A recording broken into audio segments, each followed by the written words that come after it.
നമസ്കാരം. നിലമ്പൂർ ഉപതെരഞ്ഞെടുപ്പിന് ഇനി ഏതാണ്ട് ദിവസങ്ങൾ മാത്രമാണുള്ളത്. ജൂൺ 19 വോട്ടെടുപ്പ് നടക്കും. UDF-നും LDF-നും ഇത് അഭിമാന പോരാട്ടമാണ്. 19 വോട്ടെടുപ്പ് നടക്കാനിരിക്കെ നാളെ മണ്ഡലത്തിൽ കൊട്ടിക്കലാശമാണ്. മറ്റന്നാൾ നിശബ്ദ പ്രചാരണവും. PV അൻവർ രാജിവെച്ചതോടെയാണ് നിലമ്പൂരിൽ വീണ്ടും ഉപതെരഞ്ഞെടുപ്പിനുള്ള കളമൊരുങ്ങിയത്. സർക്കാരിനെതിരെ രൂക്ഷ വിമർശനം ഉന്നയിച്ചുകൊണ്ടാണ് അൻവർ രാജിവെച്ചത്. സ്വതന്ത്രനായി മത്സരിക്കുന്ന അൻവറിനും ഇത് അഭിമാന പോരാട്ടം തന്നെയാണ്. ഓരോ മുന്നണിയും കടുത്ത വിജയപ്രതീക്ഷയിലാണ്. 2021 നിലമ്പൂർ മണ്ഡലത്തിൽ അവസാനമായി തെരഞ്ഞെടുപ്പ് നടന്നത്. അന്ന് 2700 വോട്ടിന്റെ ഭൂരിപക്ഷത്തിൽ ഇടത് സ്വാതന്ത്ര്യൻ PV അൻവറാണ് വിജയിച്ചത്. കോൺഗ്രസ് സ്ഥാനാർത്ഥി PV പ്രകാശിനെ പരാജയപ്പെടുത്തിക്കൊണ്ടായിരുന്നു അൻവറിന്റെ ജയം. കൂടാതെ 81,227 വോട്ടുകളാണ് അൻവർ അന്ന് സ്വന്തമാക്കിയത്. BV പ്രകാശ് 78,527 വോട്ടുകൾ നേടി. 2016 വിജയം 2021 ആവർത്തിക്കുകയായിരുന്നു അൻവർ. മുതിർന്ന കോൺഗ്രസ് നേതാവ് ആര്യാടൻ മുഹമ്മദ് പതിറ്റാണ്ടുകളോളം കുത്തകയാക്കി വെച്ചിരുന്ന മണ്ഡലമായിരുന്നു നിലമ്പൂർ. ഇവിടെയാണ് ഇടത് സ്വാതന്ത്ര്യനായി നിന്ന് 2016 PV അൻവർ ആദ്യ ജയം നേടുന്നത്.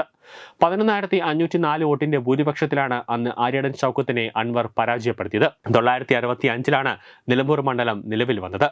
മണ്ഡലത്തിൽ നിന്ന് കന്നി ജയം നേടി CPM ആയിരുന്നു. കുഞ്ഞാലി എന്ന പേരിൽ അറിയപ്പെട്ടിരുന്ന K കുഞ്ഞാലിയാണ് അന്ന് വിജയിച്ചത്. ഏറനാട് കമ്മ്യൂണിസ്റ്റ് പ്രസ്ഥാനത്തിന് തുടക്കമിടുകയും നിലമ്പൂരിൽ പാർട്ടിയെ വളർത്തുകയും ചെയ്തയാളാണ് കുഞ്ഞാലി.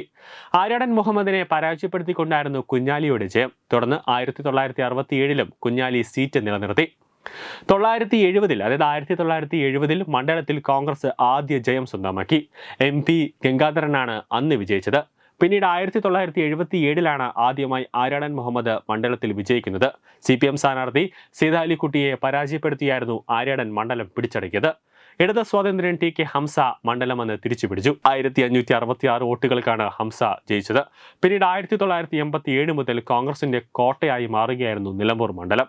2011 വരെ ആര്യാടനായിരുന്നു നിലമ്പൂർ ഭരിച്ചത്. ഇതിനിടെ 2016 അൻവറിന്റെ കടന്നുവരവ്. 2016 മുതൽ 2025 വരെ അൻവറായിരുന്നു ഇവിടെ MLA ആയിരുന്നത്. ഇനി നടക്കാൻ പോകുന്ന ഉപതെരഞ്ഞെടുപ്പ്, അതായത് 19-ാം തീയതിയാണ് നിലമ്പൂർ ഉപതെരഞ്ഞെടുപ്പ് നടക്കുന്നത്. പോളിംഗ് രേഖപ്പെടുത്താനായിട്ട് സമ്മതിദായകർ നേരെ പോളിംഗ് ബൂത്തിലേക്ക് പോകുന്നു. അന്നറിയാം ആരാണ് ഇനി ഒരു 7 മാസ കാലയളവിൽ നിലമ്പൂർ ഭരിക്കുക എന്നുള്ളത്.